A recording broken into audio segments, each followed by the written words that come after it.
Morning बेटा।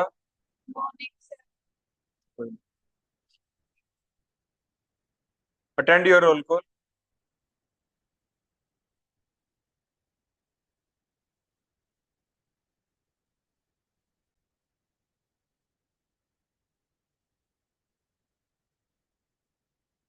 Shubham. Present sir. Shagun. Neha. Present sir. Prachi. Preeti roll number 5। Renu roll number 6। Ritu present sir. Roll number 7। Nikshita. Priya. Present sir. Lakshya. Present sir. Seema. Present sir.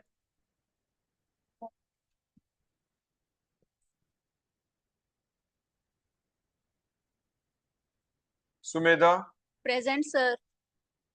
Komal. Ishika. Vishal Gupta. Shivani. Vishal. Kirti. Present sir. Ritu. Bindu. Present sir. Geeta. Present sir. Ruby. Ritu. Bhupendra. Jyoti. Present sir. Bhavna. Nupur. Muskan. Present sir. Sakshi. Present sir. Raveena. Yogita. Present sir.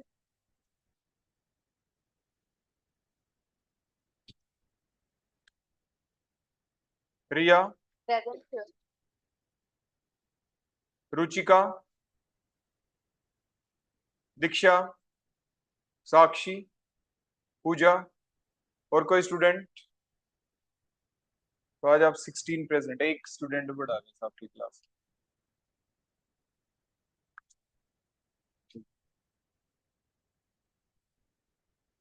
तो कौन सा topic start करा रखा था बेटा हमने? Tautomerism चला हुआ। तो टोटोमेरिज्म के अंदर अभी तक हमने पढ़ा कि टोटोमेरिज्म है क्या, और उसके बाद हमने ये सीखा कि टोटोमेरिज्म की कंडीशंस क्या होती है। उन बातों को ध्यान में रखते हुए अब आज हम देखेंगे। बताओ मैंने क्या बताया था कि क्या करेंगे आज हम? बोलो बेटा।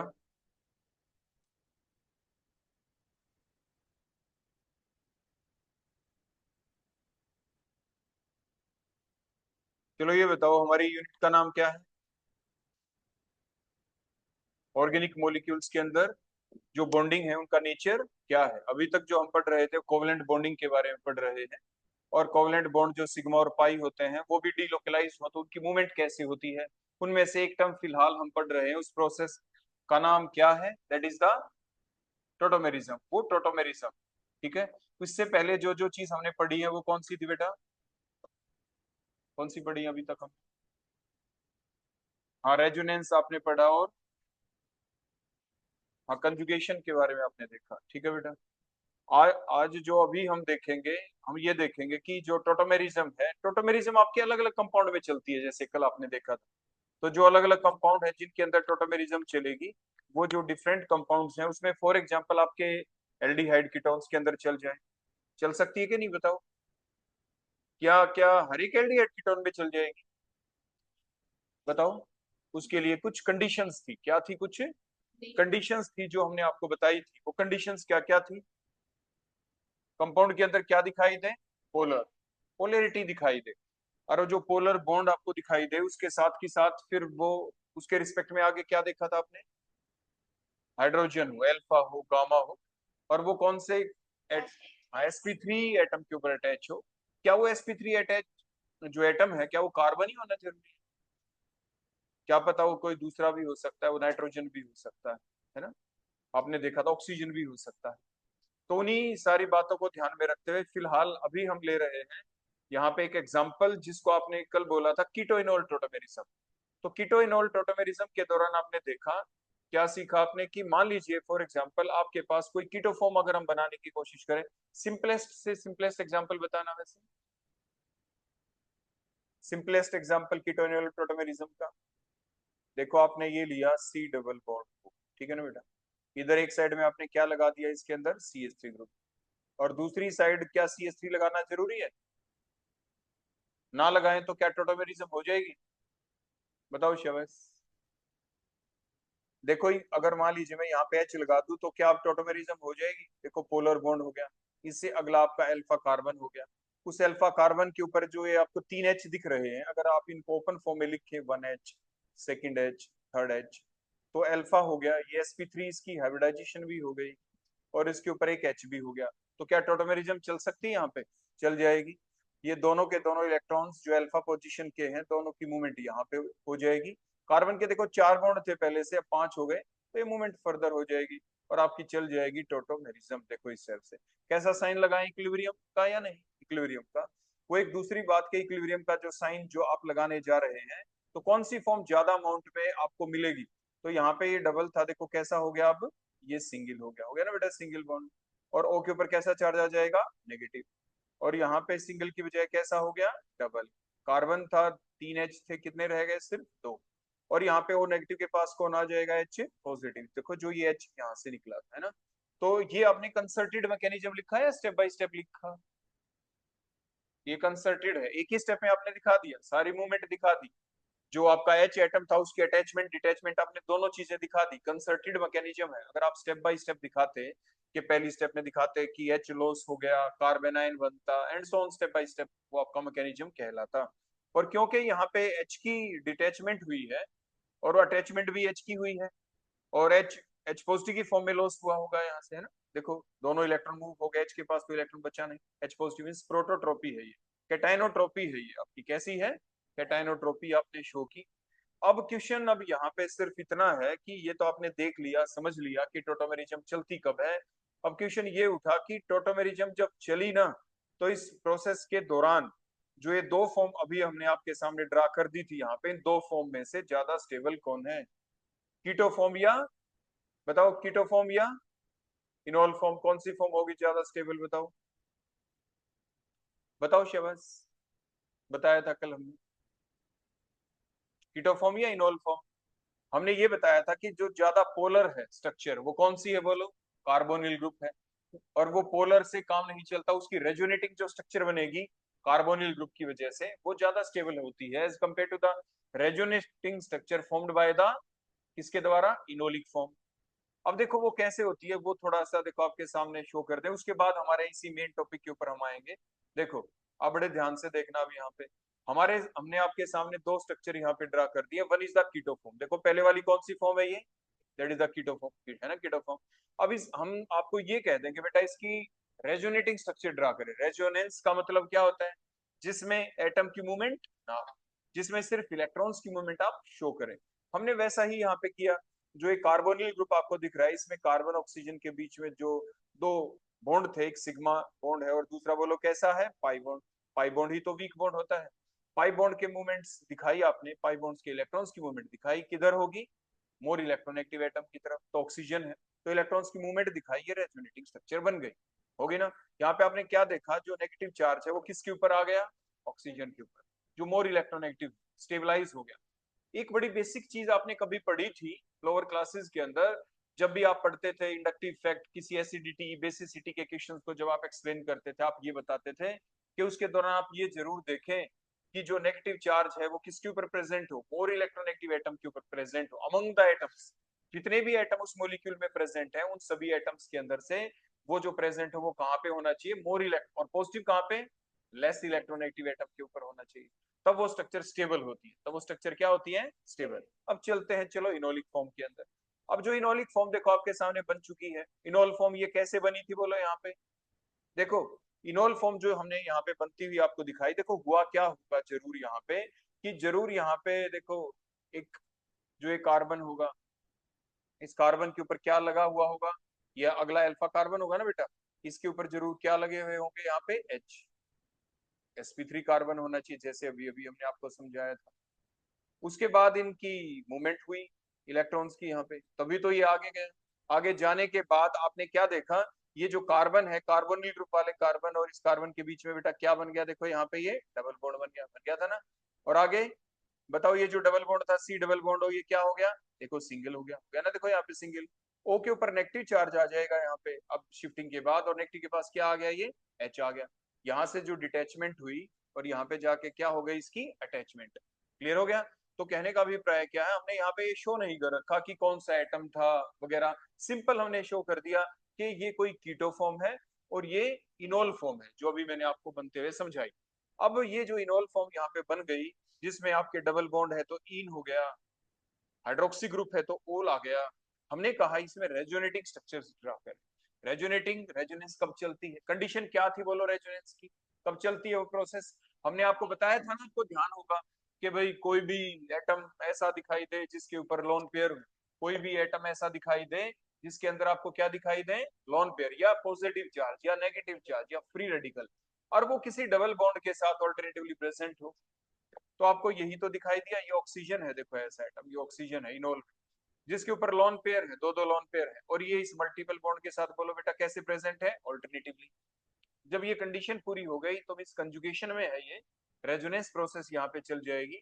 तो रेजोनेंस देखो यहाँ पे चलाई गई, ये दोनों के दोनों इलेक्ट्रॉन्स की देखो मूवमेंट जब हुई, ऑक्सीजन जो कि मोर इलेक्ट्रोनेगेटिव है, उसके इलेक्ट्रॉन्स की मूवमेंट दिखा रहे हैं किधर, डबल बॉन्ड की तरफ। ऐसा होने से आपने क्या देखा, आपने ये देखा कि जो रेजोनेटिक स्ट्रक्चर जो बनी है नेक्स्ट, क्या वो ज्यादा स्टेबल है, या कीटो से बनने वाली जो रेजोनेटिक स्ट्रक्चर है ये ज्यादा स्टेबल है।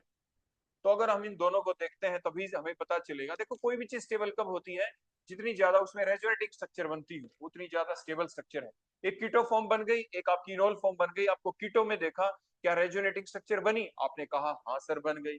हमने कहा क्या इनोल में रेजोनेटिक स्ट्रक्चर बनी, आपने कहा हाँ सर बिल्कुल, देखो ये रही यहाँ पे, ये बन गई। क्वेश्चन ये उठा कि रेजोनेटिक स्ट्रक्चर तो बन गई, लेकिन out of these two resonating structure, one which is going to form from the keto form and other which is formed from the enol form, which one is more stable। तो आप कहेंगे sir ये जो दो form थी ना, इसमें ये वाली जो है ना सर कीटो फॉर्म से जो बनी है रेजोनेटिंग स्ट्रक्चर, ये ज्यादा स्टेबल है। हमने पूछा क्यों, आपने कहा सर इसलिए क्योंकि उसके अंदर जो नेगेटिव चार्ज है वो मोर इलेक्ट्रोनेगेटिव ऑक्सीजन एटम के ऊपर प्रेजेंट है, जबकि इनोल से जो फॉर्म बनी आपकी, बनी ना रेजोनेटिंग फॉर्म बनी, उसके अंदर जो नेगेटिव चार्ज है वो किसके ऊपर है, लेस इलेक्ट्रोनेगेटिव कार्बन एटम के ऊपर है, जो कि लेस स्टेबल है। तो इसीलिए इस बेसिस के ऊपर हमने कहा ओवरऑल अगर आपसे कोई पूछे कि जो कीटो इनोल टोटेमेरिज्म चलती है उसमें कौन सी फॉर्म ज्यादा स्टेबल होती है, तो आप कहेंगे keto form is more stable as compare to the enol form. Keto की परसेंटेज ज्यादा होनी चाहिए और इनोल की कम। रीजन आप ये देंगे जो अभी आपको बताया गया। लेकिन लेकिन जैसे मैंने आपको कल भी कहा था कि हमेशा ऐसा नहीं होता कि कीटो फॉर्म ही हमेशा ज्यादा स्टेबल रहे, इनोल फॉर्म भी स्टेबल हो सकती है depending upon the different factors. वो अलग अलग फैक्टर हो सकते हैं। तो वो कौन कौन से फैक्टर हैं जो इस चीज को प्रभावित करेंगे, जो इस चीज के बारे में बताएंगे कि बताएं कीटो फॉर्म ज्यादा स्टेबल है या इनोल। जनरली कौन होगी ज्यादा स्टेबल, कीटो फॉर्म। रीजन आपके सामने जैसे अभी आपको बताया गया। समझ में आ गई बेटा बात। तो चलो इसी बात को हम लेके चलते हैं कि जो ये कीटो और इनोल दोनों में से कौन ज्यादा स्टेबल। और आपके दिमाग में ये बात बैठ गई यहाँ पे कि सर जो अभी जैसे आपने बताया जो कीटो फॉर्म होती है वो ज्यादा स्टेबल होती है। अगर उसी बात को हम मान लें कि कीटो फॉर्म ज्यादा स्टेबल होती है, तो हमने क्या किया बेटा, एक रेजोनेटिक स्ट्रक्चर हम देखो यहाँ पे बना देते हैं। ध्यान से देखना बेटा, मैंने दोबारा से आपके सामने एक तो कीटो फॉर्म लिख दी देखो, और फिर मैं डायरेक्ट कंसर्टेड मैकेनिज्म बना के देखो इक्विलिब्रियम का साइन लगा के, और मैं किसी भी एक एच की मूवमेंट दिखा देता हूँ। फॉर एग्जांपल मान लीजिए मैं इधर वाले एच की जो अल्फा पोजीशन वाला एच है, इसकी मान लीजिए मैं मूवमेंट दिखा के और अपनी टोटोमेरिक फॉर्म दूसरी बना देता हूँ जिसे आप इनोल फॉर्म कहते हैं। और मान लीजिए मैंने आपके सामने ड्रा कर दी ये सी, ये ओ सिंगल बॉन्ड यहाँ पे एच हो गया, और यहाँ पे जो सिंगल बॉन्ड था देखो डबल बन गया, और ये यहाँ पे क्या रह गया, सी एच। क्लियर हो गया इतना। अब उसके बाद हमने क्या किया, क्योंकि इनोल फॉर्म के अंदर आपने देखा यहाँ पे एक OH ग्रुप है, एक डबल बॉन्ड भी आ गया, हमने कर दी इसके अंदर ब्रोमिनेशन। हमने बेटा इसमें क्या कर दी, ब्रोमिनेशन कर दी, ब्रोमिनेशन कर दी। जब ब्रोमिनेशन कर दी तो ब्रोमिनेशन इसमें हो गई, और बड़े ध्यान से की, सिर्फ एक मोल ऐड किया हमने, एक मोल ऐड किया तो फॉर एग्जाम्पल देखो कुछ ऐसा हो गया कि CH3, और यहाँ पे ये OH तो लगा ही हुआ था, और यहाँ पे मान लीजिए बेटा यहाँ पे Br लग गया, और यहाँ पे ये डबल बॉन्ड था, ये टूट गया, और यहाँ पे ये CH2 का एक H छट गया, और बेटा बेटा क्या लग गया यहाँ पे, Br। ऐसा भी हो सकता आपने सोचा। या फिर आपने ये कहा कि सर एक मिनट, मैंने कहा बेटा क्या हो गया, बोले सर आप एक काम करो कि जो अभी आपने लिखी थी ना ये स्ट्रक्चर, अभी इसको थोड़ा चेंज करके लिखो, हम बताते हैं कैसे। फिर मैंने कहा बेटा बताना शुरू कर दो। आपने कहा सर और सारी बातें आपकी ठीक है, आप कुछ ऐसे करो कि CH3 double bond, C double bond और CH3 करके, और पीछे वाली बात हम समझ चुके हैं कि कैसे आपने इलेक्ट्रॉन्स की मूवमेंट की थी। आप डायरेक्ट ही ये स्ट्रक्चर एक बार दोबारा से बनाए, देखो OH, और यहाँ पे सर डबल बॉन्ड लगा दो CH2, यहाँ तक की बातें तो ठीक थी। लेकिन जो अभी सर आपने कहा कि सर Br2 डाल दें, सर आप Br2 यहाँ पे भी तो डाल के दिखाएं इधर, क्योंकि मिक्सचर जो होता है उसके अंदर दोनों चीजें होती हैं, कीटो फॉर्म भी होती है और इनोल फॉर्म भी होती है। तो फिर क्या हुआ कि अगर इनोल फॉर्म प्रेजेंट है, अगर कौन सी फॉर्म प्रेजेंट है, इनोल, कीटो फॉर्म की वजह से नो रिएक्शन। लेकिन अगर यहाँ पे आपने देखा कि OH जो ग्रुप आ गया, आपने अल्कोहल्स के बारे में पढ़ा था, तो अब हो क्या जाएगा, एक आपका मान लीजिए हमने OH को हटा दिया, और यहाँ पे बेटा क्या लगा दिया, मान लीजिए हमने Br लगा दिया, ठीक है, और ये डबल बॉन्ड आपका SH, और ये कब कैलकुलेटेड अमाउंट के अंदर, मान लीजिए हम सिर्फ 1 ही मोल डाल देते हैं, हम ज्यादा डालते नहीं, कितना डाल दिया, सिर्फ 1 मोल। अब उसके बाद हमने क्या किया, इसमें दोबारा से बड़े ध्यान से हमने काम किया। वो काम हमने क्या किया, अगर हम इसमें HI डाल दें, H पॉजिटिव और I नेगेटिव डाल दें, तो अब होगा क्या, बोलो बेटा इससे, बताओ इससे क्या हो सकता है, पॉसिबिलिटी बता रहे हैं हम अलग अलग क्या हो सकती है। होगा कुछ ऐसे कि आपके जो ये HBr जो हमने डाला, H किसको ले जाए बेटा, यहाँ से Br को ले जाए। अब आप कहेंगे सर I लग जाएगा वहां पे, फिर हमने कहा बेटा अगर हम एक नहीं 2 मोल डाल दें तो क्या होगा। फिर आप कहेंगे सर ऐसा हो सकता है कि जो यहाँ से आपका Br हटा था ना, ऐसा हो सकता है कि वहां पे Br हट के एक HBr निकल गया, एक H वहां पे जा लगे, और I एक यहाँ पे था, एक I यहाँ पे था, दोनों I मिलके आयोडीन निकल जाए, वायलेट वेपर्स निकल जाए। तो कहने का अभिप्राय क्या निकला यहाँ से, देखो जो मैं इसको क्लियर करके मैं आपको बताना चाहता हूँ कि अगर हमें ये पता लगाना हो, हमारा जो टॉपिक है यहाँ पे, कि अगर हमारे पास कीटोन है, कोई भी कीटोन, कोई एल्डिहाइड जिसमें टोटोमेरिज्म चल सकती है, और उसके अंदर 2 फॉर्म बन जाए, एक कीटो फॉर्म बन जाए और दूसरी इनोल फॉर्म बन जाए, और जो कीटो और इनोल जो 2 फॉर्म बनी, हमें पता क्या चले कि कितनी इनोल फॉर्म बन गई, बोलो क्या बन गई, इनोल फॉर्म बन गई ना बेटा, ये इनोल फॉर्म। हमें क्या पता ये 99% है और ये सिर्फ 1% है, या क्या पता ये 80% है और क्या पता ये 20% है। हमें क्या पता कि हमारा जो इक्विलिब्रियम मिक्सचर है, उस मिक्सचर के अंदर कीटो और इनोल दोनों फॉर्म है। हमें ये पता लगाना है कि इनोल फॉर्म कितनी है, उसकी रेशो क्या है। उसका पता लगाने के लिए ही हम आपको बता रहे थे कि हम करते क्या है, सबसे पहले हम रिएक्शन बोलो किसके साथ करवाते हैं, ब्रोमीन के साथ, फॉलोड बाय हम रिएक्शन किसके साथ करवाते हैं, HI के साथ। फिर रिलीज क्या हो जाती है, आयोडीन। फिर जैसे आज जब आप अपना प्रैक्टिकल कर रहे थे, किया था ना आपने प्रैक्टिकल आज, तो उसके दौरान आपने टाइट्रेशन की थी, तो हम करेंगे क्या, हमारे पास जो नीचे कंटेनर था, हम वो राउंड बॉटम फ्लास्क के अंदर ले लेंगे। किसमें ले लेंगे बेटा, या अपनी कॉनिकल फ्लास्क आप ले लें। जो भी काम आपने ये किया, जो हमने आपको बताया, जो भी आपने एल्डिहाइड कीटोन लिया, और जो हमारे पास इक्विलिब्रियम मिक्सचर था जिसमें कीटो फॉर्म भी है और जिसमें कौन सी फॉर्म है बेटा, इनोल फॉर्म भी है, हमें ये पता लगाना था कि कीटो और इनोल फॉर्म कितनी है। अगर हमें एक ही चीज का पता चल जाए कि इनोल फॉर्म इतनी है, तो उसका कैसे पता चले, टाइट्रेशन कर दी। टाइट्रेशन की तो जो इनोल फॉर्म है, जब हमने रिएक्शन की bromine followed by reaction with HI, तो लिबरेट क्या हो गई बेटा, बोलो यहाँ से क्या लिबरेट होनी शुरू हो गई, आयोडीन। जब आयोडीन निकली तो ऊपर हमने ले लिया हाइपो सॉल्यूशन, क्या ले लिया यहाँ पे, हाइपो सॉल्यूशन। हाइपो सॉल्यूशन क्या होता है, सोडियम थायोसल्फेट डॉट 5H2O जो हम लेते हैं, हमने वो सॉल्यूशन ले लिया। सोडियम थायोसल्फेट डॉट 5H2 ऐसे एग्जाम में आपके कई बार क्वेश्चन आ जाता है, तो ये फार्मूले के ऊपर आपको टिक करना होता है, तो ये हाइपो सॉल्यूशन इससे बनना होता है। तो आपने सोडियम थायोसल्फेट लिया और उसका सॉल्यूशन बना लिया, एक स्टैंडर्ड सॉल्यूशन बनाया, पर्टिकुलर नॉर्मेलिटी का आपने सॉल्यूशन बना लिया, और उसको आपने टाइट्रेट किससे किया, इस नीचे वाले सॉल्यूशन के साथ। एंड पॉइंट भी कोई ना कोई आ जाएगा, उससे हमें क्या पता चल जाएगा कि आयोडीन कितनी लिबरेट हुई। आयोडीन कहाँ से लिबरेट हुई, वो आपकी इनोल फॉर्म से लिबरेट हुई। मीन्स जितनी आयोडीन निकली उतना ही उसी रेशो में हाइपो सॉल्यूशन यूज हुआ, और कितनी आयोडीन निकली उसी रेशो में आपका इनोल बना होगा। बोलो बोलो कौन बना होगा, इनोल। तो उस तरीके से हम इनोल फॉर्म की परसेंटेज का पता लगा लेते हैं। परसेंट का मतलब 100 होता है, और जब इनोल की परसेंटेज का पता चल जाएगा तो हमें बची हुई परसेंटेज किसकी होगी, आपकी कीटो फॉर्म की हो जाएगी। तो ये हमारा पहला टॉपिक था, that is called as the estimation. क्या थी बोलो? Estimation of percentage of keto and the enolic form in the given tautomeric mixture. जो भी टोटोमेरिक मिक्सचर है उसके अंदर कीटो और इनोल फॉर्म का पता लगा लेना। तो ये थी हमारी पहली हेडिंग। तो ये बड़ा बेसिक सा काम आपको ध्यान रहना चाहिए कि हम करते क्या है। तो हम बड़ी आराम से लेबोरेटरी में जाके टाइट्रेशन की हेल्प से पता लगा सकते हैं कि हमारे टोटोमेरिक मिक्सचर के अंदर कीटो और इनोल फॉर्म की परसेंटेज कितनी है। पता लगा सकते हैं कि नहीं लगा सकते हैं? बिल्कुल पता लगा सकते हैं। ठीक हो गया बेटा, आगे बात समझ में। इसके बाद अगला पॉइंट अब हमारा आ जाता है कि वो कौन कौन से फैक्टर हैं जो मैंने कल भी आपको बताया था, जो कीटो और इनोल फॉर्म को क्या करते हैं, बोलो बताओ शाबाश, इफेक्ट करते हैं कि कौन सी फॉर्म ज्यादा होगी कौन सी कम होगी। तो जो कीटो और इनोल के अंदर ये बेसिक फैक्ट है कि जो हमने अभी पढ़ा बताया आपको कि जो कीटो फॉर्म होती है वो हमेशा ही ज्यादा रेशो में होगी, उसकी परसेंटेज ज्यादा होगी टोटोमेरिक मिक्सचर के अंदर as compare to the enol form. लेकिन हमेशा ऐसा नहीं होता, कुछ फैक्टर्स भी हैं जो इस रेशो को अफेक्ट कर देते हैं। तो आखिर वो फैक्टर हैं कौन कौन से? तो उन फैक्टर में से जो सबसे पहला फैक्टर अब हम पढ़ेंगे that is the nature of the other groups which are.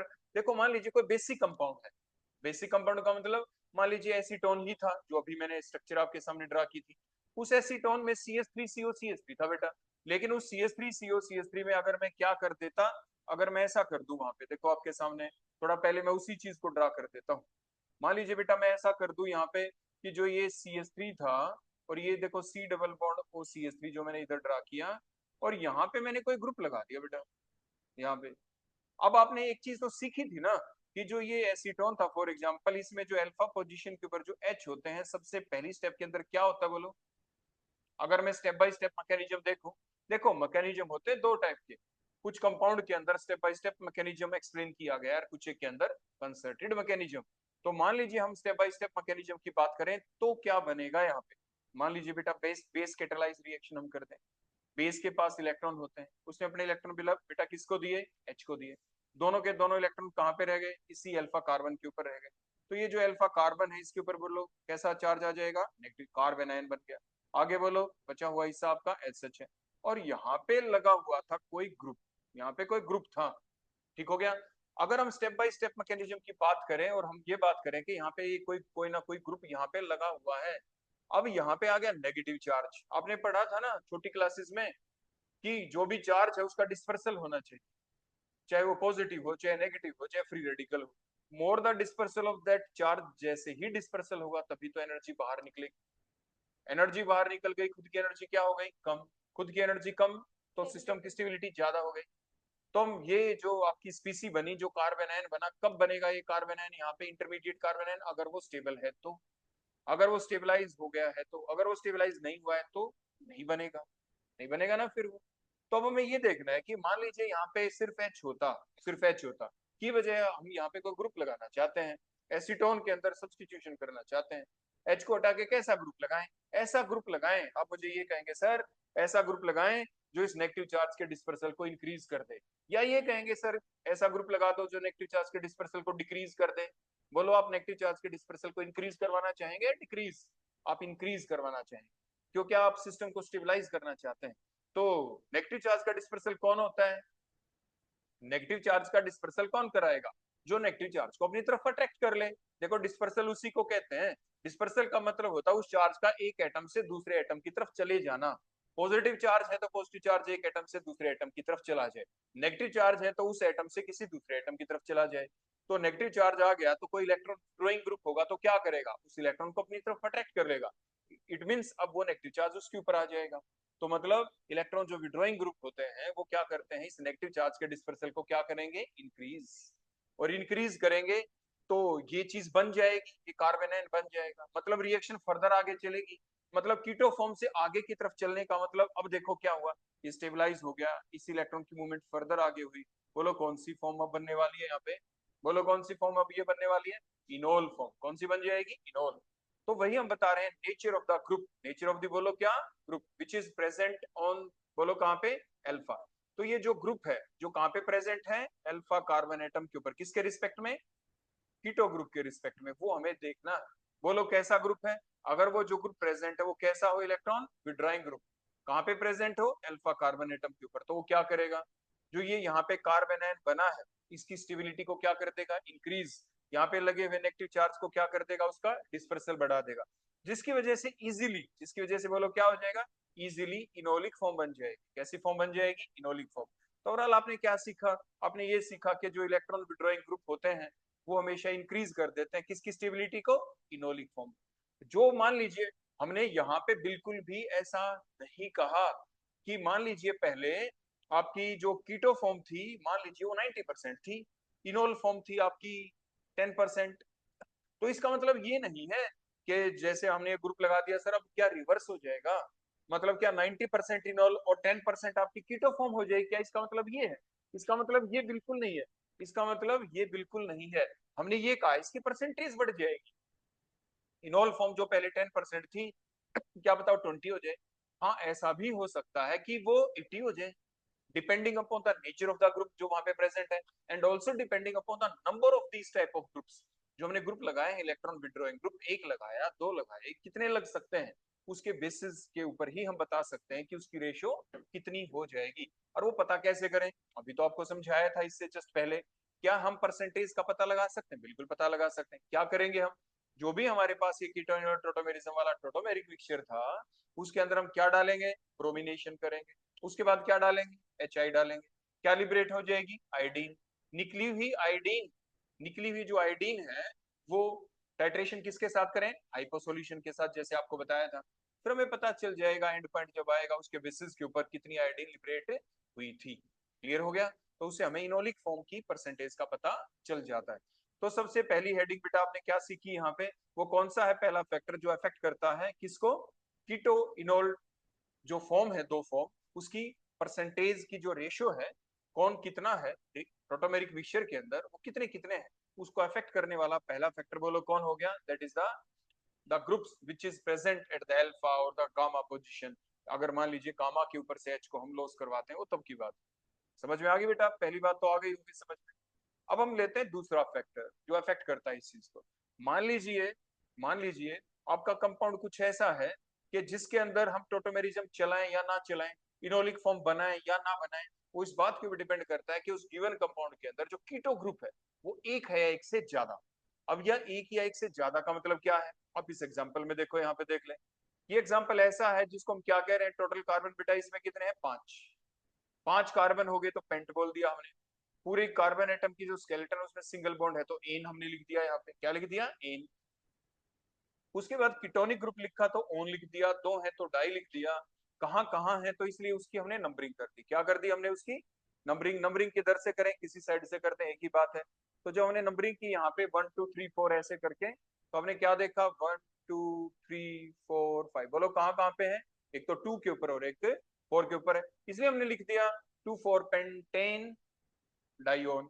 अब क्वेश्चन ये उठा कि हमने यहाँ पे ANE का ई क्यों नहीं हटाया, नेमिंग भी आप सीख चुके हैं, क्योंकि आपके यहाँ पे डाई लग चुका है। अगर सिंपल एक होता तो ONE का पहला लेटर ओ वोवल होता और तब हम ANE का ई हटा देते, अब हम नहीं हटाएंगे। क्लियर हो गया, तो ये चीज भी मैंने आपको बता दी। अब हुआ क्या यहाँ पे कि जैसे मैंने कल बताया था कि ये जो कार्बोनिल ग्रुप लगे हुए हैं के ऊपर स्लाइट नेगेटिव चार्ज है, यहाँ पे कार्बन के ऊपर स्लाइट पॉजिटिव, ऑक्सीजन के ऊपर नेगेटिव, जिसकी वजह से नेगेटिव नेगेटिव के बीच क्या हो गई, रिपल्शन। तो अनस्टेबल है ये, तो अब क्या करें, इसीलिए तो यहाँ पे जो ये अल्फा पोजीशन वाला H था यहाँ पे, है ना अल्फा पोजीशन वाला H, तो अब यहाँ से क्या हुआ बोलो, टोटोमेरिक फॉर्म बनेगी दूसरी, और जिसकी वजह से क्या हो गया, ये कार्बोनिल ग्रुप कार्बोनिल नहीं रहा, ये OH में कन्वर्ट हो गया, जिसमें ऑक्सीजन के ऊपर स्लाइट नेगेटिव चार्ज और H के ऊपर स्लाइट पॉजिटिव चार्ज है। और जो दूसरा कार्बोनिल ग्रुप है उसके साथ इसने क्या बना ली, हाइड्रोजन बॉन्डिंग। बोलो क्या बना ली, हाइड्रोजन। कैसे वाली hydrogen bonding, intramolecular hydrogen bonding, बोलो कैसी है। और इसलिए यहाँ पे इनोलिक फॉर्म स्टेबलाइज हो गई। और मैंने बताया था ना, ये तो पता तो टाइट्रेशन से चलेगा, जब एस्टिमेट करेंगे तब पता चलेगा कि इसकी रेशो क्या है। ये वैसे ही नहीं लिख सकते हम कि हमने 85% वैसे लिख दी, हम ऐसा नहीं कर सकते। ये हमने देखा, टाइट्रेशन की पता लगाया 85% है, वहीं से कंक्लूजन आया कि ऐसा क्यों हुआ होगा, हाइड्रोजन बॉन्डिंग हो गई, इंट्रामोलिकुलर हाइड्रोजन बॉन्डिंग से स्टेबिलिटी आ गई इस मॉलिक्यूल के अंदर, तो इसलिए इनोल फॉर्म क्या हो गई, ज्यादा रेशो के अंदर है। और ये डाटा है कि 85% इसकी रेशो है यहाँ पे। क्लियर हो गया बेटा। ऐसे ही देखो और कंपाउंड आपके सामने हाइड्रोजन बॉन्डिंग से रिलेटेड। मान लीजिए ये कंपाउंड हमने ले लिया 2 पायरिडोन।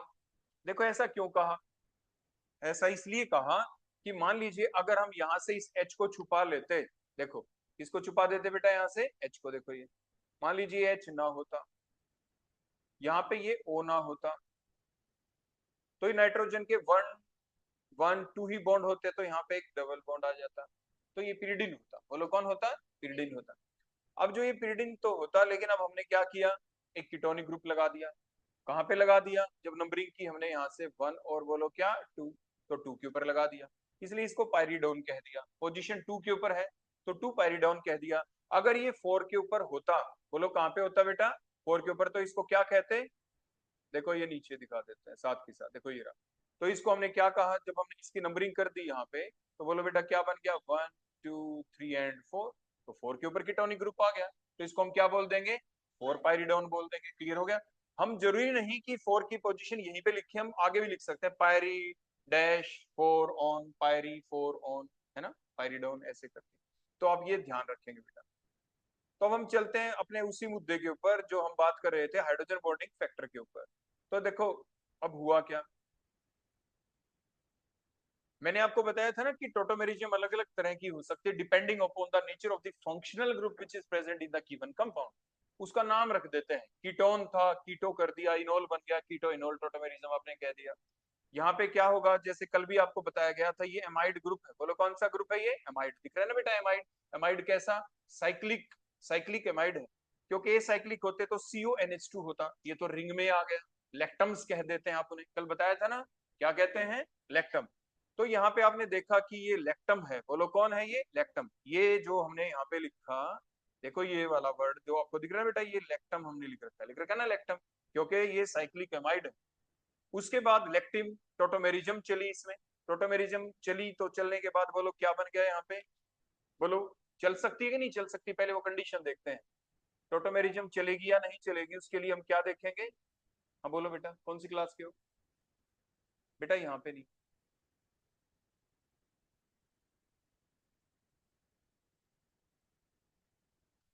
तो देखो यहाँ पे ये आपके पास एक पोलर ग्रुप आपने देखा, बिल्कुल प्रेजेंट है यहाँ पे, है कि नहीं पोलर ग्रुप। उसके बाद अगला कार्बन देखा, अल्फा, अल्फा भी है, कार्बन नहीं वो तो नाइट्रोजन है, कोई बात नहीं, कार्बन हो नाइट्रोजन। उसकी हाइब्रिडाइजेशन sp3 होनी चाहिए, नाइट्रोजन के पास तो एक लोन पेयर भी, तो 1 2 3 सिग्मा बॉन्ड हो गए, एक लोन पेयर हो गया, तो बोलो क्या हो गई, sp3। तो sp3 हाइब्रिडाइजेशन भी इसकी हो गई, और उस sp3 वाले पे एक H भी प्रेजेंट है, तो H यहाँ पे प्रेजेंट है, तो अब क्या होगा, अब अपनी टोटोमेरिज्म चल सकती है। तो ये दोनों के दोनों जो इलेक्ट्रॉन्स हैं, इनकी मूवमेंट हमने सिग्मा बॉन्ड के इलेक्ट्रॉन्स की मूवमेंट यहाँ पे की, यहाँ पे डबल। कार्बन के पहले से 1 2 3 4 बॉन्ड पहले से हैं तो 5 तो बना नहीं सकता, एक टूटेगा जरूर, टूटेगा वही जो वीक है, वीक पाई बॉन्ड का क्लीवेज हो गया। और आपने देखा कि यहाँ पे देखो ये डबल बॉन्ड बन गया, और इसके ऊपर क्या जा लगा, बोलो OH। अब क्या हो, ये क्यों हुआ ऐसा, ये क्यों बनी ये दूसरी फॉर्म, टोटोमेरिज्म क्यों चली, क्योंकि उसके बाद क्या हो सकती है इनके बीच में, हाइड्रोजन बॉन्डिंग क्या हो जाएगी, हाइड्रोजन बॉन्डिंग अब दो तरह की हो सकती है यहाँ पे। अब वो दो तरह की बेटा देखो कौन सी, या तो दो मोलिक्यूलों के बीच में, एक तो बेटा देखो यहाँ पे एक मोलिक्यूल बन गया, देखो जो अभी मैं आपको बता रहा था, देखो यहाँ पे, देखो ये मोलिक्यूल बन गया ना बेटा, देखो एक मोलिक्यूल, ये मोलिक्यूल, ऐसे ही ये दूसरा मोलिक्यूल है इसी का, ये यहां तक था बेटा, देखो यहां तक, ये एक मोलिक्यूल हो गया ना, ये दूसरा, ये कैसी फॉर्म है, बोलो, बोलो कैसी फॉर्म है ये कार्बोनिल ग्रुप है यहाँ पे। ये ठीक लगा रखा है गलत है, पहले तो ये बताओ गलत है या ठीक है, क्या गड़बड़ी है, बोलो इसके अंदर क्या दिक्कत है, क्या होना चाहिए। हाँ अभी तो मैंने बताया था जब इलेक्ट्रॉन्स की इनकी मूवमेंट होगी यहाँ से यहाँ पे, तो ये डबल बॉन्ड ठीक है, और यहाँ पे बोलो कैसा बॉन्ड आ जाएगा, सिंगल बॉन्ड आ जाएगा, है ना। सिंगल बॉन्ड आके आगे बोलो यहाँ पे क्या लग जाएगा, इसके ऊपर H लग जाएगा ना, H। तो अब मैं ये दिखाता हूँ कि अब इसको ठीक कैसे रिप्रेजेंट किया जाता है। अब चलो ठीक की तरफ चलते हैं बेटा। अब देखो बड़े ध्यान से देखना, ये फॉर्म मैंने यहाँ पे शो किया आपके सामने, बिल्कुल वही है, बोलो कौन है ये, 2 पायरिडोन, ये नंबर 1 हो गई, और ये बोलो क्या नंबर 2। टोटोमेरिज्म चलाई, ये इलेक्ट्रॉन्स की मूवमेंट यहाँ पे हो गई, और ये इलेक्ट्रॉन्स आपके आगे चल गए पाई इलेक्ट्रॉन्स के, बन गई ना। तो अब इसकी वजह से अब इसको दो तरीके से हम लिख देंगे, इसी मॉलिक्यूल को, एक तो देखो ये बन गया, देखो हमने यहाँ पे ये NH, और एक ये दूसरा NH है। ये NH ऐसे देखो, बड़े ध्यान से देखना जो मैं कह रहा हूँ। 2 पाइरिडोन के अंदर हाइड्रोजन बॉन्ड बन जाता है बिना टोटोमेरिज्म के, या नहीं बन सकता? बन सकता है, लेकिन कब बन सकता है? जब हमने टोटोमेरिज्म की ही नहीं। बोलो क्या नहीं किया हमने? टोटोमेरिज्म तो यहाँ पे की ही नहीं।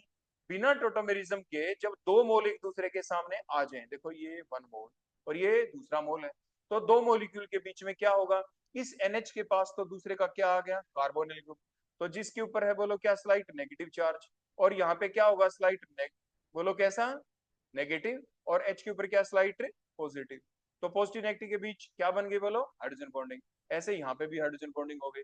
तो दो मॉलिक्यूल के बीच में हाइड्रोजन बॉन्डिंग होने की वजह से बोलो क्या बन गया? ये डाइमर। तो डाइमर की फॉर्म में ये एग्जिस्ट कर जाता है। बोलो ये कौन है? कौन है ये? बताओ कौन था ये?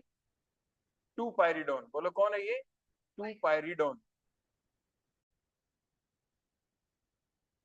तो बेटा आपके एग्जाम में ये आ जाए कि आपके पास दो कंपाउंड हैं जो अभी हमने लिए, एक तो 2 पाइरिडोन, एक 4 पाइरिडोन। अगर 2 पाइरिडोन होगा तो क्या वो इस सिंपल फॉर्म में एग्जिस्ट करेगा या उसकी टोटोमेरिक फॉर्म के अंदर एग्जिस्ट करेगा, ज्यादा अमाउंट के अंदर?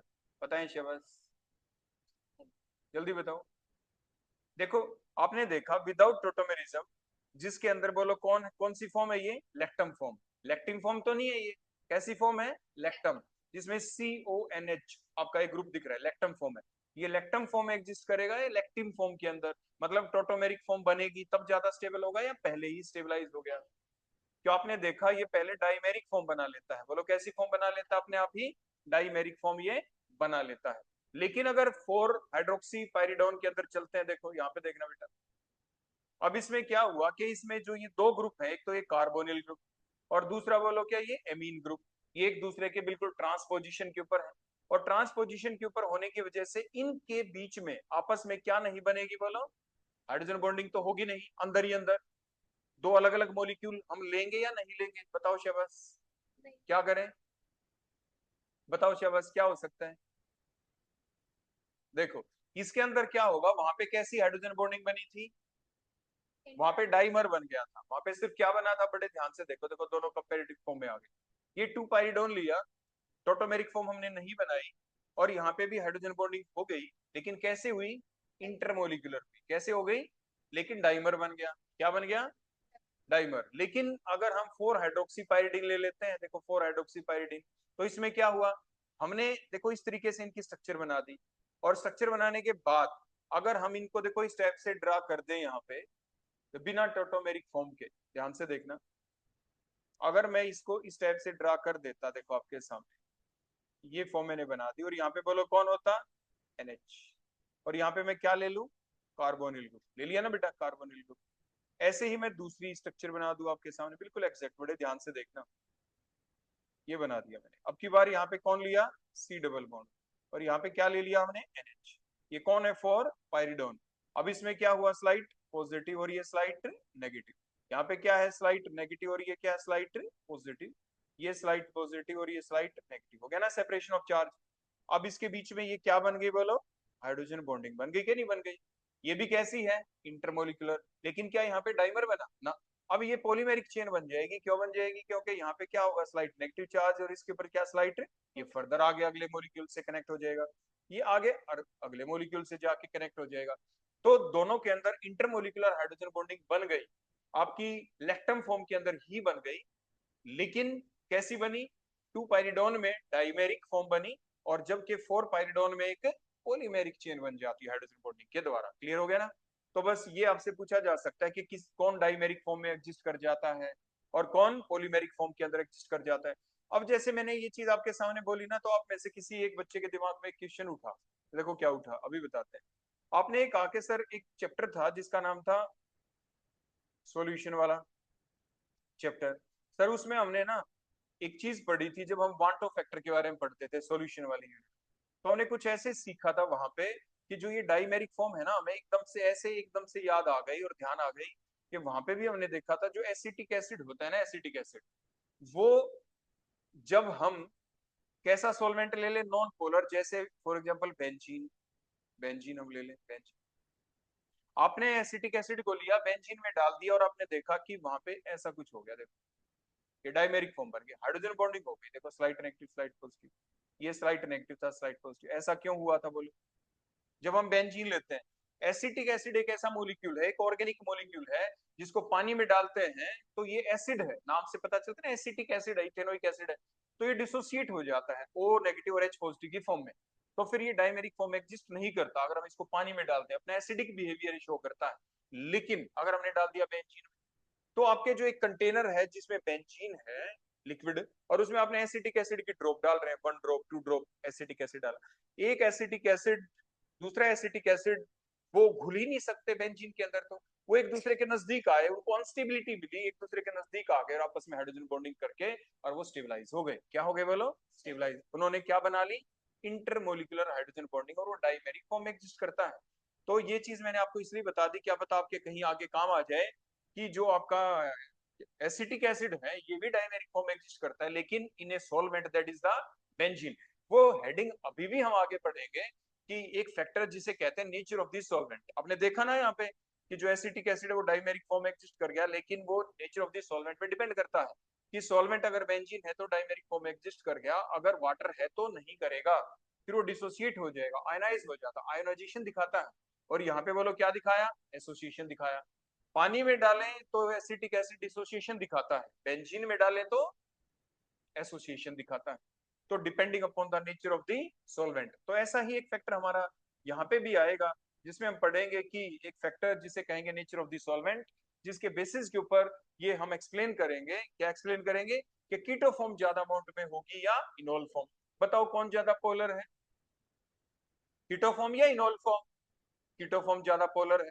तो अगर हम पोलर सॉल्वेंट ले लेंगे तो हमारे टोटोमेरिक मिक्सचर के अंदर कीटो फॉर्म की परसेंटेज ज्यादा होगी और इनोल फॉर्म की कम। क्लियर हो गया बेटा यहाँ से? तो क्योंकि ये कोरिलेटेड चीजें थी इसलिए मैंने आपको यहीं पे बता दी, और आगे खैर ये पॉइंट आए भी गा, तो आपको बेटा ध्यान रखना है। ठीक हो गया? अब चलो इस कंपाउंड के अंदर चलते हैं। देखो ये वाला कंपाउंड, ये स्ट्रक्चर आपके सामने, आपको वो एग्जाम में ये कह देंगे कि इसकी टोटोमेरिक फॉर्म ड्रा करें। तो अब क्या करेंगे? ड्रा करेंगे नहीं करेंगे? कर देंगे। कैसे ड्रा करेंगे बोलो? आप ये कहेंगे सर इसके अंदर हमने सबसे पहले देखा पोलर ग्रुप, तो आपने पोलर ग्रुप यहाँ पे भी देख लिया, पोलर ग्रुप यहाँ पे भी देख लिया। पोलर ग्रुप दिखने के बाद फिर आपने कहा सर हम अब ढूंढते हैं इसके अंदर अल्फा पोजीशन। तो अल्फा पोजीशन तो ये आ गई। फिर हम देखते हैं सर ये अल्फा पोजीशन sp3 भी है या नहीं। तो आपने देखा सर 1 सिग्मा 2 सिग्मा 3 सिग्मा और एक लगा हुआ, बोलो कौन है? बोलो यहाँ पे H, 4 सिग्मा, ये sp3 भी हो गया। अब sp3 के ऊपर देखा क्या कोई H है या नहीं। आपने देखा हाँ H या कोई भी और एटम हो, यूनिवेलेंट एटम जो इजिली मूव कर पाए, शिफ्टिंग जिसकी हो पाए, तो H ही था यहाँ। तो वो बात भी बिल्कुल पूरी हो गई। इसका मतलब इसमें टोटोमेरिज्म चल सकती है। तो चल सकती है तो कैसे चलेगी अब टोटोमेरिज्म बोलो यहाँ पे? तो ये जो अल्फा पोजीशन के ऊपर देखो यहाँ पे जो एक एच लगा हुआ था, हमने इसकी मूवमेंट दिखाई इधर, और ये आगे मूव कर गया, और उसके बाद ये अगली टोटोमेरिक फॉर्म यहाँ पे ये बन गई ना एक फॉर्म, तो ये बन गई। क्लियर हो गया? यहाँ पे बन सकती है कि नहीं बन सकती है? मैंने ठीक दिखाया या गलत? मैं तो ये पूछ रहा हूँ क्या ये टोटोमेरिक फॉर्म बन सकती है या नहीं। तो आपने कहा सर ये बिल्कुल बन सकती है, आपने दिखाया यहाँ पे ये डबल बॉन्ड आ जाएगा, और ये डबल बॉन्ड ये वाली स्ट्रक्चर है, देखो ये वाली, देखो ये। क्लियर हो गया?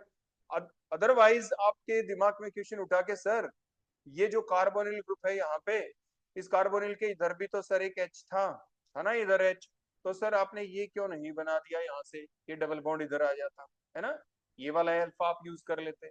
अगर ये वाला कर लेते तो ये वाली फॉर्म बन जाती, देखो इधर बन जाती ना। तो हमने यही क्यों बनाई नेक्स्ट वाली? बताओ शाबाश। ये ज्यादा स्टेबल है, ये कम स्टेबल है।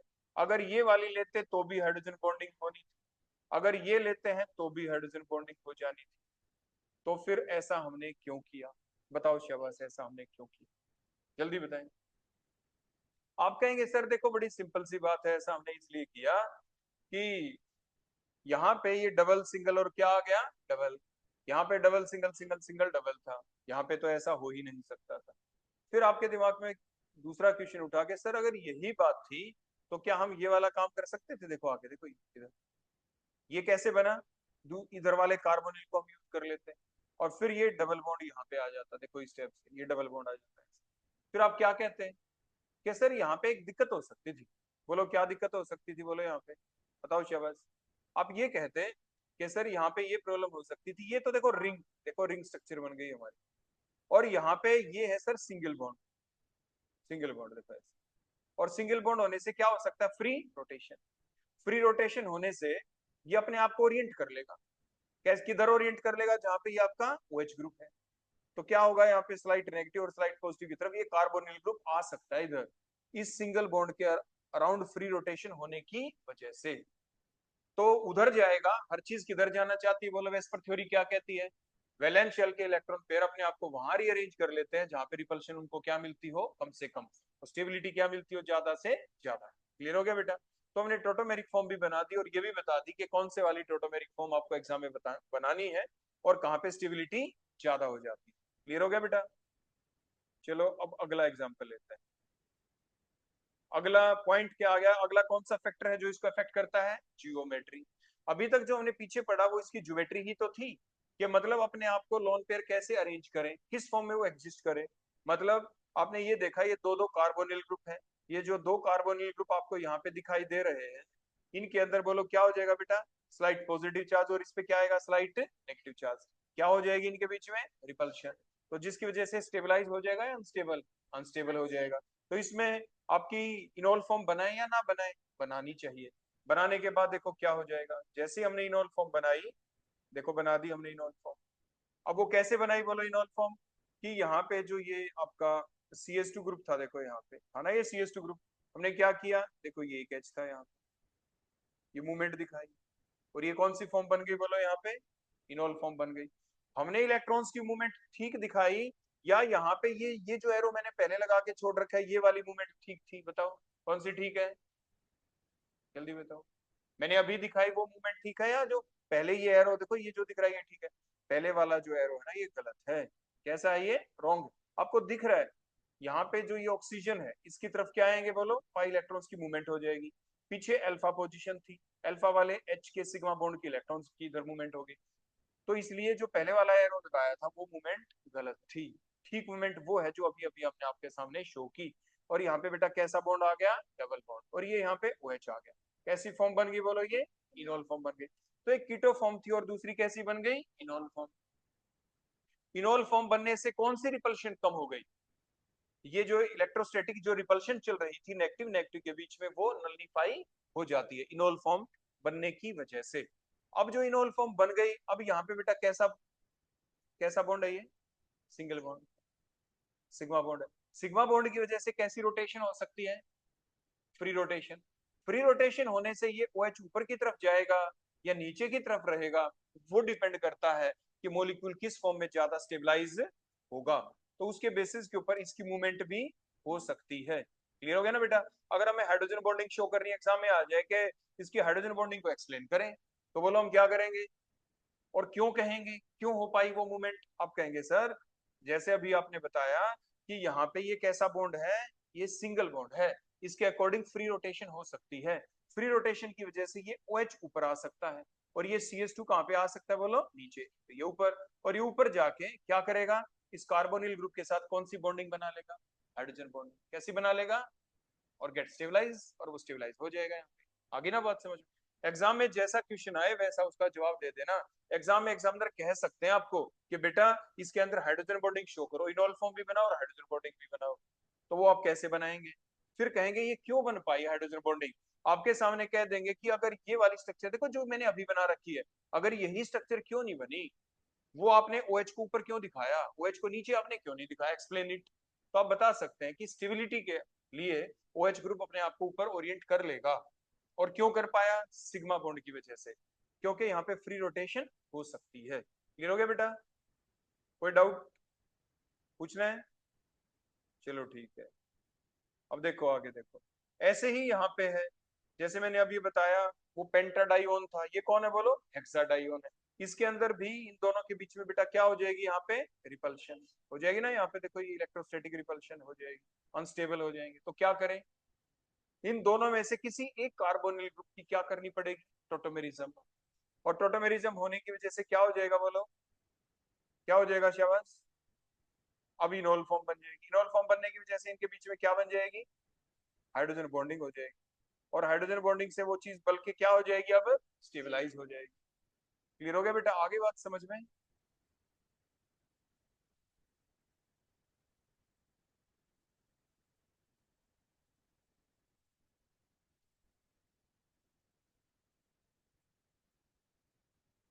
ऐसे ही यहाँ पे जो मैंने अभी पीछे दिखाया था, दिखा दिया ना पीछे, तो हमने देखो इसको ओरिएंट कर रखा था।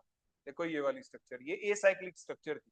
अब साइक्लिक स्ट्रक्चर ले लेते हैं। देखो अब इसमें तो ये और भी छोटी स्ट्रक्चर है, इसमें रिपल्शन हो जाएगी इनके बीच में उसी टाइप से, नेगेटिव नेगेटिव चार्ज के बीच में, देखो नेगेटिव और यहाँ पे नेगेटिव, क्योंकि ये स्लाइड पॉजिटिव चार्ज आ गया कार्बोनिल ग्रुप के ऊपर।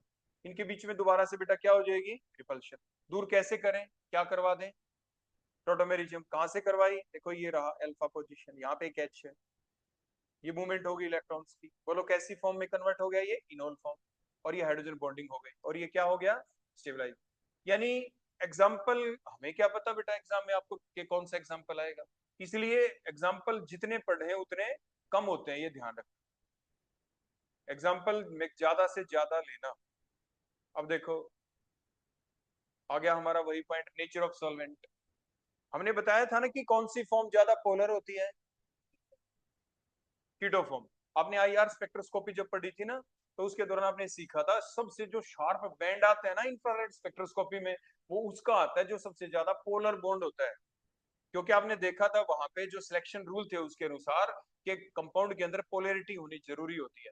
पोलर बॉन्ड सबसे ज्यादा क्या देता है, शार्प बैंड देता था, तो वो कार्बोनिल ग्रुप ही होते थे जिनका सबसे शार्प बैंड पूरी आईआर स्पेक्ट्रोस्कोपी के अंदर आप पढ़ते थे। तो वहां से भी आप थोड़ा ध्यान रख सकते हैं। तो मीन्स कार्बोनिल ग्रुप जो होता है ये सबसे पोलर बॉन्ड होता है, तो इसलिए ये पोलर है, तो like dissolves like, means polar dissolves in polar, polar stabilize in polar. तो आपके जो ये कीटो फॉर्म है ये ज्यादा स्टेबलाइज हो जाएगी कौन सी फॉर्म के अंदर, बताओ किसके अंदर, कौन से मीडियम के अंदर, पोलर मीडियम के अंदर। और इनोल फॉर्म कब स्टेबलाइज हो जाएगी, बताओ शबाश, कब, नॉन पोलर के अंदर, बोलो किसके अंदर, नॉन पोलर के अंदर। अब अगला जो फैक्टर है वो आ जाता है एक्सटेंडेड कंजुगेशन। कहने का मतलब टोटोमेरिज्म चले ही क्यों, क्वेश्चन आया, तो क्वेश्चन आया तो टोटोमेरिज्म क्यों चलेगी। अब देखो ये जो सिस्टम है इसमें टोटोमेरिज्म चली और इनोल फॉर्म बने ही क्यों, तो आपने देखा कि देखो ये बेंजीन रिंग है, और आगे ये जो कार्बोनिल ग्रुप आपको दिख रहा है इसका जो डबल बॉन्ड आगे देखो, डबल के आगे क्या बेटा, यहाँ पे सिंगल सिंगल, कंटिन्यूटी तो है ही नहीं। तो अब क्या करें, अब यहाँ पे ऐसा किया गया कि जो ये अल्फा फॉर्म है, अल्फा अल्फा पोजीशन, यहाँ पे जो इसका हाइड्रोजन, अगर ये हाइड्रोजन को हम इसकी इन्वॉल्वमेंट दिखा दें और इसको इन्वॉल्व करवा दें किसके अंदर, टोटोमेरिज्म के अंदर, तो यहाँ पे एक डबल बॉन्ड क्रिएट हो जाएगा, बोलो क्या क्रिएट हो जाएगा बेटा, डबल बॉन्ड हो जाएगा ना, डबल बॉन्ड क्रिएट। तो डबल बॉन्ड जो क्रिएट हुआ देखो हमने यहाँ पे ये बनते हुए दिखा दिया, देखो ये डबल बॉन्ड बन गया, बन गया कि नहीं बन गया डबल बॉन्ड।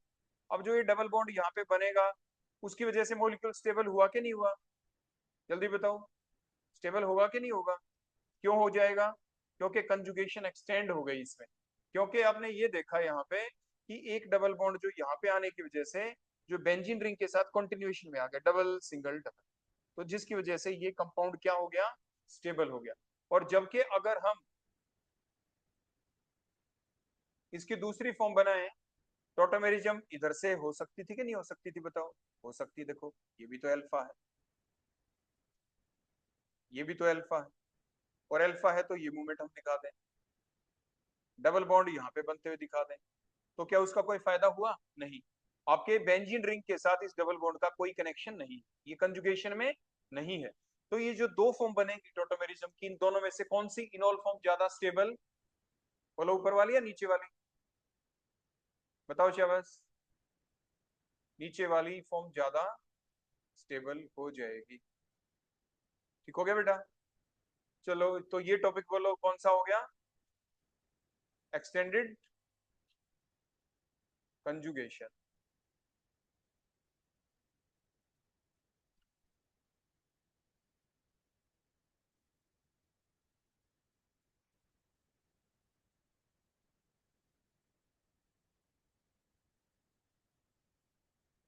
एक सेकंड,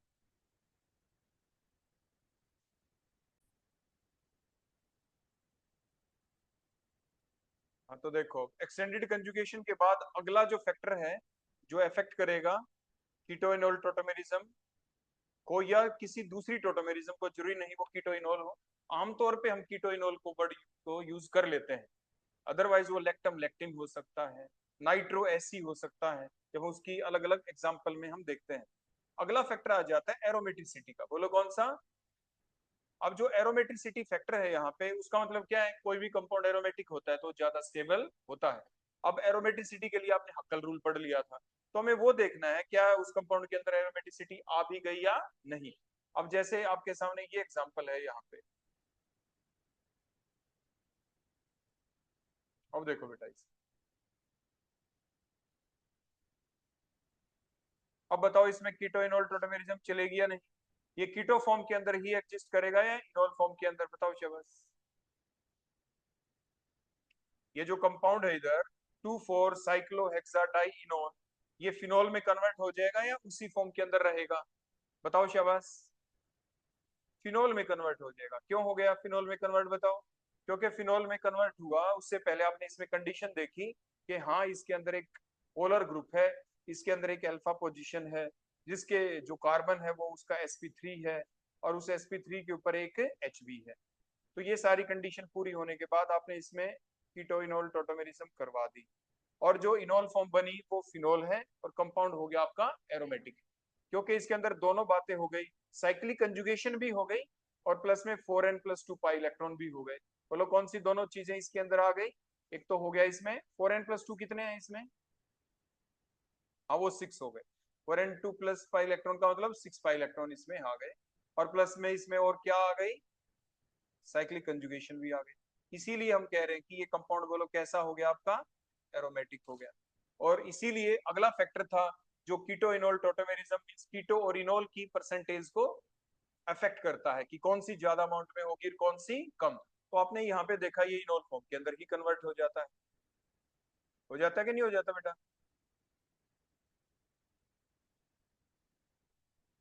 चलो अगला एग्जांपल लेते हैं। अब इसमें बताओ नेक्स्ट एग्जांपल के अंदर ये आ गया, देखो अब बताओ ये इनोल फॉर्म में कन्वर्ट होगा कि नहीं।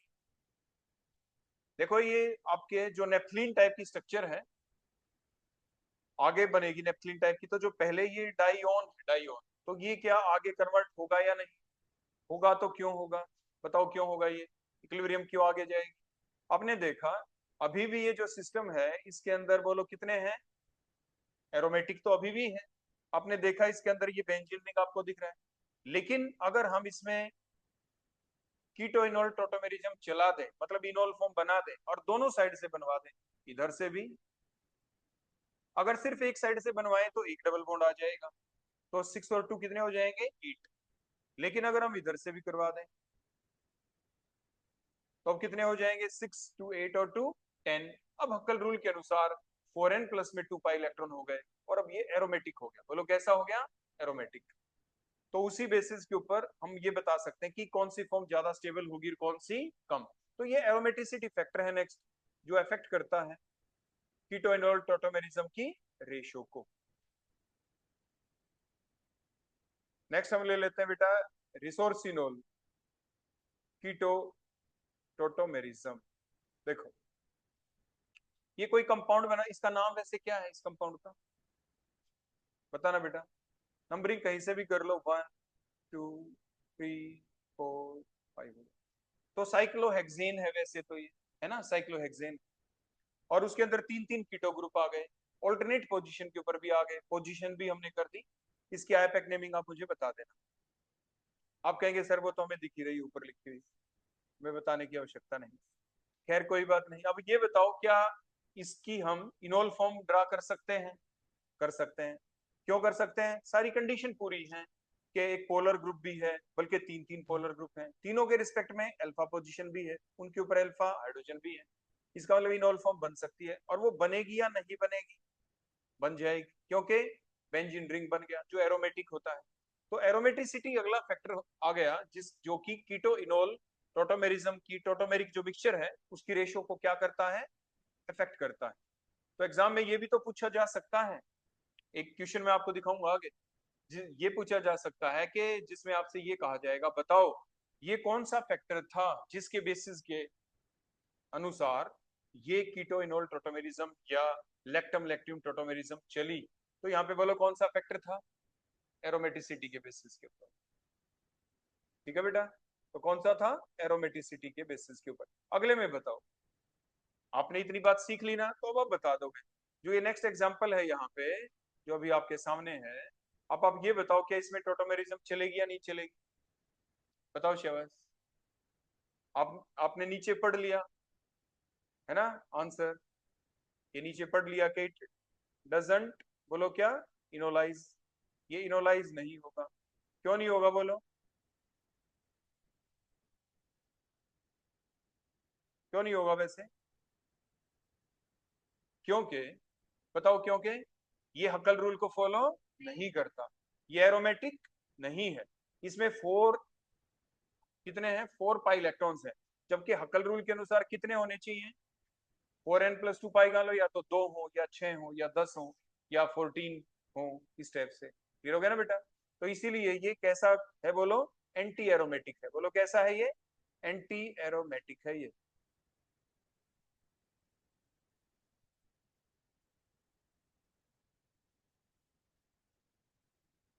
चलो अगला एग्जांपल बताओ जल्दी से, नेक्स्ट एग्जांपल के बारे में बताएं।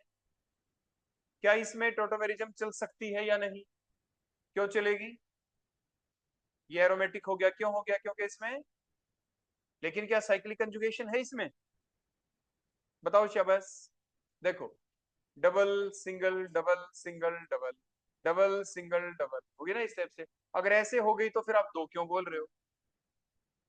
फिर तो आप क्या कहेंगे? दो दो चार और दो छह। अगर छह है तो ये रिंग के हिस्से नहीं है पाई बॉन्ड। किसके हिस्से नहीं है? रिंग के हिस्से नहीं है, क्योंकि रिंग का पार्ट बनते तभी हम उनको इंक्लूड करते हैं। लेकिन आप कहेंगे सर देखो जब मूवमेंट होती है ना तो रिंग का पार्ट बन जाते हैं, फिर वो बन जाते हैं रिंग का पार्ट मूवमेंट के दौरान। ऐसे तो आप ये कह सकते थे ना हमें कि सर अगर आपकी ये बात अगर आप माने तो सर पायरोल है, ये भी तो रिंग के अंदर थोड़ी ना, बाहर ही तो है ये इलेक्ट्रॉन्स, है ना?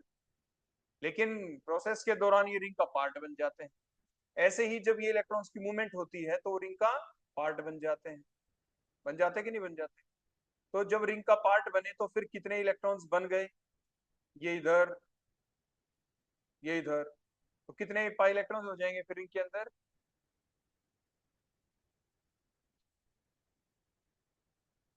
तो कहने का मतलब इनकी इलेक्ट्रॉन्स की मूवमेंट के बिना, फिर वही बात आ जाती है। देखो दूसरा डायग्राम ड्रा करता हूं कि सर एक चीज बताएं, ये पिरिडिन है ना, पिरिडिन, इसके 2 इलेक्ट्रॉन काउंट क्यों नहीं करते? हम वही कहेंगे कि यहाँ पे इस कंपाउंड के अंदर ये पहले से, बोलो कितने पाई इलेक्ट्रॉन्स है? बोलो 2 हैं। कंजुगेशन में तो है उनके साथ, लेकिन उनकी इन्वॉल्वमेंट होगी या नहीं होगी वो डिपेंड करता है उस कंपाउंड की स्टेबिलिटी को एक्सप्लेन करने के लिए। जैसे हमने इसके लॉन पेयर को क्या इन्वॉल्व होने दिया? नहीं। क्या उनको काउंट किया? नहीं। बिना उसकी काउंटिंग के ही दो दो चार और दो 6 पाई इलेक्ट्रॉन्स इसके अंदर थे, और ये ऑलरेडी एरोमेटिक था बिना उसकी इन्वॉल्वमेंट के। तो क्वेश्चन सिर्फ हमारा यहाँ पे ये था कि ये जो कंपाउंड हमने पहले बनाया है, तो क्या इस कंपाउंड के अंदर हम टोटोमेरिज्म शो करें या ना करें? तो पहले ही यहाँ पे इस कंपाउंड के अंदर ये नेगेटिव नेगेटिव रिपल्शन हो जाएगी, यहाँ पे भी नेगेटिव नेगेटिव रिपल्शन हो जाएगी, हाईली अनस्टेबल कंपाउंड हो जाएगा। तो इसीलिए हमें क्या चलानी जरूरी है यहाँ पे? टोटोमेरिज्म। टोटोमेरिज्म जब चला देंगे तो क्या हो जाएगा? अभी टोटोमेरिज्म हमने चलाई सिर्फ कहाँ से? देखो इसकी वजह से, इसकी वजह से यहाँ पे चलाई, तो बोलो कैसा कंपाउंड आ गया यहाँ पे? डबल। फिर आप कहेंगे सर इसको भी तो बना दो ऐसे ही, है ना? इसको अगर हम बना देंगे, देखो इधर वाले को, तो हमारे पास आप कहेंगे सर एक एच और भी तो है यहाँ पे, एक दो तीन ही बॉन्ड है, इसको बना दो, तो यहाँ पे भी देखो डबल बॉन्ड आके आ जाएगा, जिसकी वजह से इस कार्बोनिल की इधर जो OH बनेगा, हाइड्रोजन बॉन्डिंग, जैसे इसके साथ यहाँ पे हाइड्रोजन बॉन्डिंग हो गई, हो जाएगा ना? फिर हम कहेंगे बेटा ये तो डबल और ये डबल, और ये जो सिस्टम होता है ये ज्यादा स्टेबल नहीं होता। क्लियर हो गया ना? फिर आप कहेंगे सर नहीं आप ऐसा नहीं कर सकते। फिर मैं कहूंगा बेटा कैसे? फिर आप कहेंगे सर आपने, हम आपको बता दें कि आपने डाइन्स पढ़ी है, और डाइन के अंदर क्या होता है कि सर आपके आइसोलेटेड डाइन भी होती है, कंजुगेटेड भी होती है, कुमुलेटेड डाइन्स भी होती है सर। आप मुझे ऐसे कहेंगे सर एक कुमुलेटेड डाइन्स भी होती है, फिर मैं कहूंगा बेटा वो आइसोलेटेड सिस्टम आपके ए साइक्लिक सिस्टम के अंदर होती है, ये आपका साइक्लिक सिस्टम है। ऐसा सिस्टम है, तो साइक्लिक के अंदर ये चीज पॉसिबल नहीं है कि एक पाई बॉन्ड हमने ऊपर बना दिया तो एक हम इधर भी बना दें, तो हाईली स्ट्रेंड स्ट्रक्चर बन जाती है, और उसके अंदर वो पैरेलल भी नहीं रह पाते ऑर्बिटल्स, और जिसकी वजह से जो ये सिस्टम है डाइन, कैसे वाला बोलो? क्या नाम बोला था मैंने अभी इसको? कुमुलेटेड डाइन्स। कुमुलेटेड डाइंस, इसका एक स्पेशल नाम भी बोलते थे हम। बताना बेटा, अगर हम इसको एच एच लगाते स्टीरियो केमिस्ट्री में पढ़ते थे, क्या बोलते थे ना, एलीन। बोलो क्या बोलते थे, एलीन। अगर हम इस एच को हटा के कुछ और लगाते हैं जैसे CH3, और ये बॉन्ड अबो दी प्लेन होता है, और ये बॉन्ड कहाँ पे होता है बेटा, इसमें बिलो दी प्लेन, और ये इन द प्लेन होते हैं, ये हमें ध्यान रखना पड़ता है, इसके अंदर ऐसा होता था। और जिसकी वजह से हम इसमें पढ़ पाते थे, बोलो क्या, स्टीरियो केमिस्ट्री के अंदर कौन सा नोमेनक्लेचर हम इसमें पढ़ते थे, RS कॉन्फ़िगरेशन देखते थे हम इसमें। लेकिन उसकी कुछ कंडीशन थी जो मैंने अभी आपको जैसे बता रहा था कि अलग अलग ग्रुप होने चाहिए, यहाँ पे भी एक CH3 ऐसे, तब हम बताते थे कि किस टाइप से हम इसको एक्सप्लेन करेंगे। ठीक हो गया बेटा। तो ओवरऑल आपने क्या देखा, अगला फैक्टर बोलो क्या है जो अभी तक हमने पढ़ा, एरोमेटिसिटी। बोलो कौन सा था, कि कब टोटोमेरिज्म चलेगी और कब नहीं चलेगी। अब देखो अगला एग्जांपल लेते हैं। चलो ये बताओ, इनमें से नीचे आंसर हमने छुपो लिया, in which of the following has the correct order the enol content। देखो ये डायग्राम बना रखे हैं, देखो इनोल, देखो एक तो पहला है, ये 4 है बेटा, यहाँ पे 4 है ये, इनमें से देखो ये नंबर 1, ये नंबर 2, ये नंबर 3, ये नंबर 4 है ना। अब ये बताना है कि इस पहले वाले में भी इनोल बना दो, इसमें भी इनोल बना दो, दोनों में इनोल बन जाएंगी। अब ये बताओ, हमने तो ये कह दिया क्वेश्चन में कि पहले वाले की इनोल है ना दूसरे वाले से ज्यादा स्टेबल है, ऐसे ही इसकी इनोल इससे ज्यादा स्टेबल है, इसकी इनोल इससे ज्यादा स्टेबल है, इसकी इससे ज्यादा स्टेबल है। आपको ये बताना है कौन सी बात ठीक है, इनमें से एक ऑप्शन ठीक है, किसकी इनोल ज्यादा स्टेबल है। क्या पहली ऑप्शन में हमने ठीक कह रखा है कि पहले वाले की इनोल ठीक है दूसरे की नहीं, इसका मतलब औरों में कीटो फॉर्म ज्यादा स्टेबल होगी। तो वो कौन, इन 4 ऑप्शन में से वो कौन सी ऑप्शन है जिसमें पहले वाले की इनोल फॉर्म ज्यादा स्टेबल है। हर एक में इनोल इनोल फॉर्म बनेगी, आपको बताना है कि इनमें से वो कौन जिसमें इनोल फॉर्म ज्यादा स्टेबल है। बताओ शाबाश। अभी कुछ फैक्टर पढ़े हैं आपने, उसके बेसिस के ऊपर आप बताएं शाबाश जल्दी से।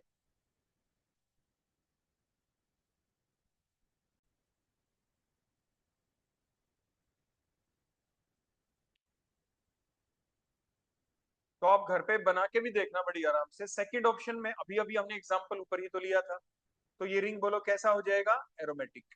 जबकि इसके अंदर एरोमेटिक नहीं हो पाएगा, बना के देख लें, क्योंकि 2 ही कार्बोनिल ग्रुप हैं तो 2 ही तो डबल बॉन्ड आएंगे, 3 तो नहीं आ सकते। इसमें 3 आ जाएंगे, ऑल्टरनेट पोजीशन पे आ जाएंगे, एरोमेटिक बन जाएगा। ये तो एरोमेटिक नहीं बनेगा। और आपको ये पता है जो बेंजीन रिंग जहां पे आ जाता है एरोमेटिक, वो चीज ज्यादा स्टेबल होती है एज कम्पेयर टू द जो एरोमेटिक ना हो। औरों के अंदर पहली के अंदर एरोमेटिसिटी तो नहीं आएगी, थर्ड में भी एरोमेटिसिटी तो नहीं आएगी। यहाँ पे अगर देखें तो यहाँ पे कंडीशन ही नहीं है। किसकी कंडीशन नहीं है, क्या चलने की, टोटोमेरिज्म चलने की। देखो इस फोर्थ ऑप्शन में देखोगे ना, यहाँ पे तो टोटोमेरिज्म चलेगी ही नहीं, या चल जाएगी। आप कहेंगे सर चल जाएगी, ऐसे थोड़ी ना होता, चल जाएगी सर। लेकिन क्वेश्चन मान लिया कि चल जाएगी, तो आप किस में कहोगे चल जाएगी, आप ये कहेंगे सर देखो इसमें तो चल सकती है ना, इधर वाले में। देखो सर यहाँ पे ये तो आपके देखो अल्फा बीटा गामा हो गया, तो गामा हो गया तो इस इलेक्ट्रॉन की मूवमेंट यहाँ कर दी, इसकी यहाँ कर दी और इसकी यहाँ कर दी। देखो सर बन गया फिनोल, क्या बन गया, फिनोल। तो फिनोल बन गया, तो इनोल तो इसमें बनी ना सेकंड वाले में। हम बात क्या कर रहे थे कि वो कौन सी ऑप्शन है जिसमें पहले वाले में इनोल फॉर्म बने और वो ज्यादा स्टेबल हो। यहाँ पे तो आपके ये इस कार्बोनिल के रिस्पेक्ट में ये अल्फा लेकिन ये sp3 नहीं, इस कार्बोनिल के रिस्पेक्ट में ये अल्फा लेकिन ये sp3 नहीं, तो इसमें तो कीटो इनोल टोटोमेरिज्म ही नहीं चलेगी, इसमें तो इनोल फॉर्म ही नहीं बनेगी। और बात हम कर रहे हैं कि पहले वाले में क्या इनोल फॉर्म बनेगी और वो ज्यादा स्टेबल होगी दूसरे वाले से, तो इसलिए फोर्थ ऑप्शन तो वैसे गलत हो गई। और इसमें रिंग नहीं है, ये भी हटा दिए, इसके अंदर बनेगी और वो एरोमेटिक बेंजीन रिंग बन जाएगा, इसमें रिंग नहीं बनेगा, टोटोमेरिज्म जरूर चलेगी। तो इसलिए ऑप्शन नंबर 2 क्या है, बिल्कुल ठीक है। ठीक हो गया। ये क्वेश्चन मैंने कहीं से लिया था, क्या पता आपके पेपर में भी दे दें, क्या पता कौन से पेपर में।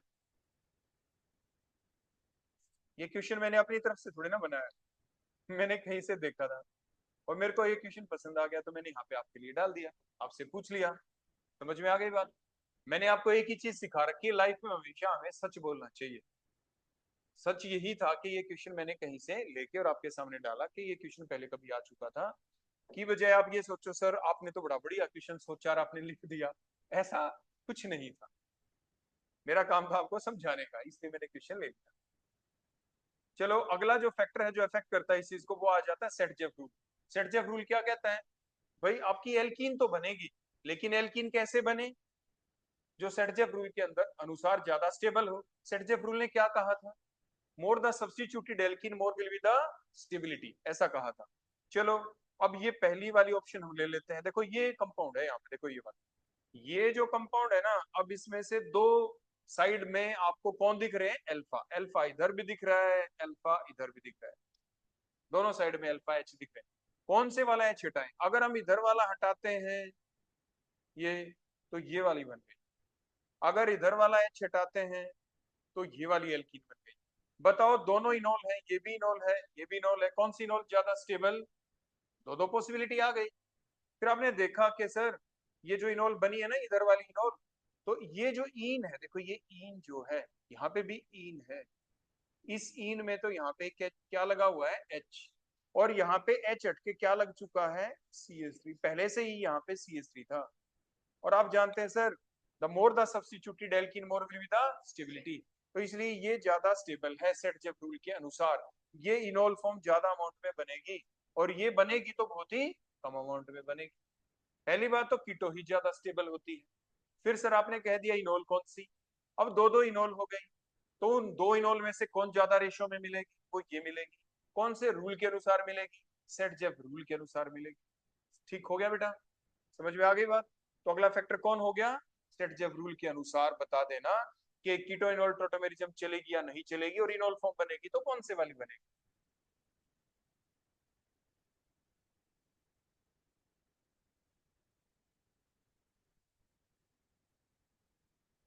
ऐसे ही देखो ये दूसरा एग्जांपल है, देखो नेक्स्ट बार ये वाला एग्जांपल।